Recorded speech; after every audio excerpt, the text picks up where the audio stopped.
Las tendencias actuales de cabello apuestan por melenas onduladas, salvajes y con mucho volumen. Y una buena opción para seguir esta moda es el estilo conocido como ondas surferas o efecto playa. Que no os engañe su nombre, este look tan trendy es perfecto y cómodo durante cualquier época del año.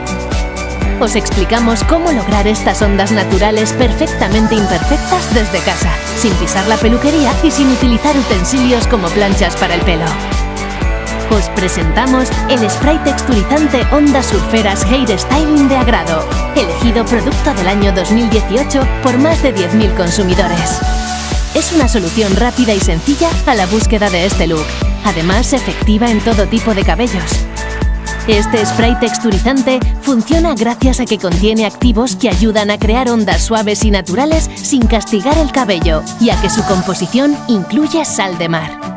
El resultado final es una melena ondulada y de acabado surfero muy natural. Te enseñamos paso a paso la mejor manera de utilizarlo.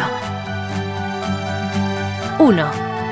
Una vez que hemos seguido nuestro ritual de cuidado del cabello, peina, marca la raya y retira la humedad del cabello. 2. Aplicamos el spray texturizante Ondas Surferas Hair Styling de Agrado, de forma uniforme de la raíz a las puntas por todo el cabello. 3. Marcamos las ondas con las manos. Trabajamos cada mechón enroscándolo con los dedos para que queden sueltas e irregulares. 4. Podemos secar el cabello con la ayuda de un secador o simplemente secar al aire libre. Si tienes tiempo, nuestro consejo es dejar que se seque solo. 5. Para terminar, sacude el pelo y peina con los dedos para darle ese toque natural, suelto y desenfadado. ¡Listo! Si lo prefieres, también puedes aplicar sobre el cabello seco. Como podéis comprobar, no podría ser más sencillo. Pruébalo y presume de melena surfera natural todo el año.